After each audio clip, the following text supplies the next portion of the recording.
बढ़ते हैं खबरों में आगे। 3 मई से उत्तराखंड की चारधाम यात्रा की शुरुआत होने जा रही है। इस बार कोरोना संक्रमण की रफ्तार कम है, इसलिए माना जा रहा है कि यात्रा पर तीर्थ यात्रियों की संख्या काफी ज्यादा रहने वाली है। सरकार कह रही है कि यात्रा की सभी तैयारियां दुरुस्त की जा रही हैं, मगर कांग्रेस का कहना है कि सरकार इस बार भी आधी अधूरी तैयारियों के साथ चारधाम यात्रा शुरू करने जा रही है।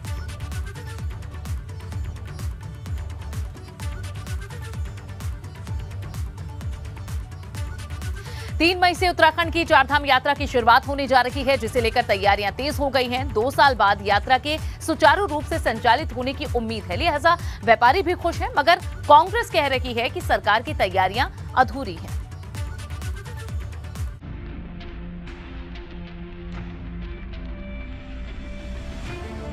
उत्तराखंड के चारधाम एक बार फिर से गुलजार होने जा रहे हैं। 3 मई से चारधाम यात्रा की शुरुआत होगी, जिसके लिए तैयारियां अपने आखिरी चरण में।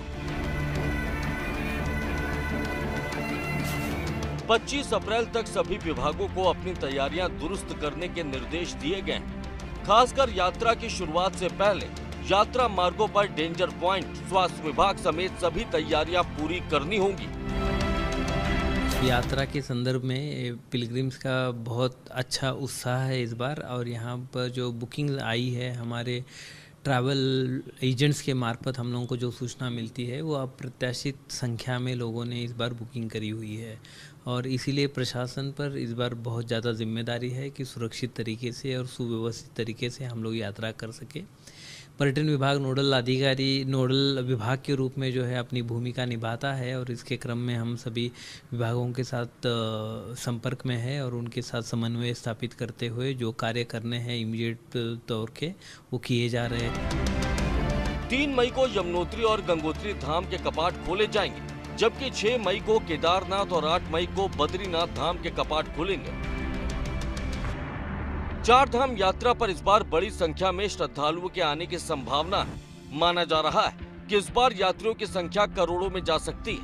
यही वजह है कि इस बार तैयारियां पहले ही दुरुस्त की जा रही हैं।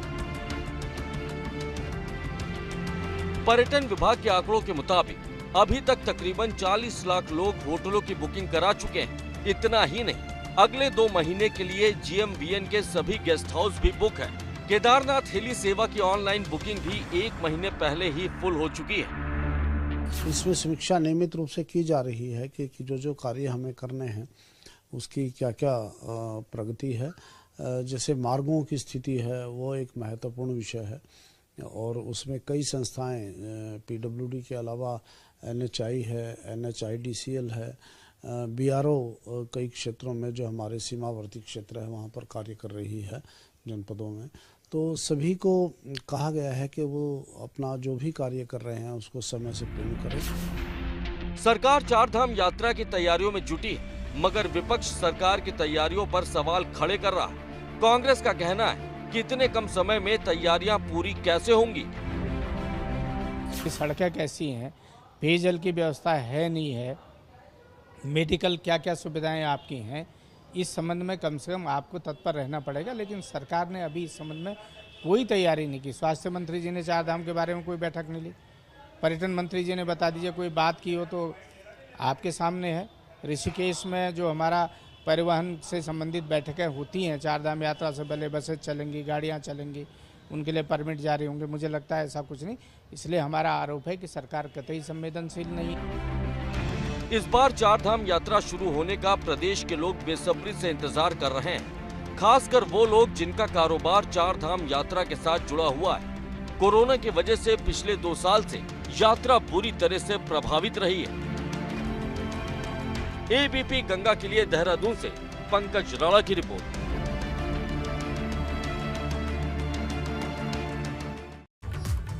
और चलिए इसी पर ज्यादा जानकारी ले लेते हैं। हमारे सहयोगी पंकज राणा हमारे साथ जुड़ चुके हैं।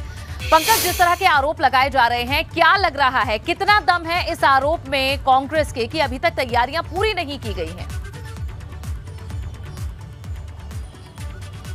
अनु देखिए, ये बात इससे अंदाज़ा लगाया जा सकता है क्योंकि जिस तरह से तैयारियां की जा रही हैं उसको अभी तक अंतिम रूप नहीं दिया गया है। 25 अप्रैल तक सभी तैयारियों को पूरा करने के लिए कहा गया है क्योंकि विपक्ष की, अगर हम कांग्रेस की बात करें तो विपक्ष की भूमिका में है और विपक्ष को अपना काम इसी तरह से करना है कि सरकार की जो कमियाँ हैं उनको उजागर करना है और बताना है कि ये कमियाँ सरकार की रही हैं। लेकिन यहाँ अगर चारधाम यात्रा को देखा जाए तो पिछले 2 साल से चारधाम यात्रा कोरोना की वजह से नहीं हुई थी, तो इस बार ऐसा माना जा रहा है कि करोड़ों की संख्या में जो चारधाम में यात्री इस बार आएंगे, तो इसीलिए ये कहा गया है अधिकारियों की ओर से कि 25 अप्रैल तक सभी जो काम है वो पूरे कर दिए जाएं। विपक्ष ने विपक्ष की एक टीम अगर होती है वो जाकर वहाँ पर जायजा लेती, विपक्ष देखता वहाँ कर कि चारधाम यात्रा में किस तरह की व्यवस्थाएं सरकार ने की हैं, क्या कमियां हैं, क्या रह गई हैं, तो इन तमाम चीज़ों का आकलन करके सरकार को वो बता सकते थे और उनको फिर अव्यवस्थित कर सकते थे। क्योंकि देखिए, बयानबाजी के तौर पर भी देखा जा सकता है, लेकिन अभी अगर हम चारधाम यात्रा मार्गों की बात करें, मंदिरों की बात करें, तो अभी वहाँ पर इस तरह की समस्याएं हैं जहाँ पर बर्फ नहीं हटाई गई है, कई तरह की इस तरह की दिक्कतें हैं क्योंकि बर्फबारी की वजह से कई जगह जो पेयजल लाइनें हैं वो टूट चुकी हैं, उनकी मरम्मत का काम पूरा किया जाना है। इसके अलावा अगर हम डेंजरस पॉइंट की बात करें, क्योंकि चारधाम यात्रा मार्गों पर कई जगह ऐसे डेंजरस पॉइंट है जहाँ पर लैंडस्लाइड होने से यातायात बाधित होता है, तो उन डेंजर पॉइंट पर किस तरह की पीडब्ल्यूडी की व्यवस्था रहनी है, एनएच किस तरह की व्यवस्था करने वाला है, तो ये सभी चीजें बड़ी महत्वपूर्ण है। चारधाम यात्रा को लेकर सभी व्यवस्थाएं शुरुआत होने से पहले इन्हें दुरुस्त करना बहुत जरूरी है और 25 तारीख तक डेडलाइन है। देखना होगा कि ये तमाम काम पूरे किए जाते हैं या नहीं। पंकज, शुक्रिया इस पूरी जानकारी के लिए।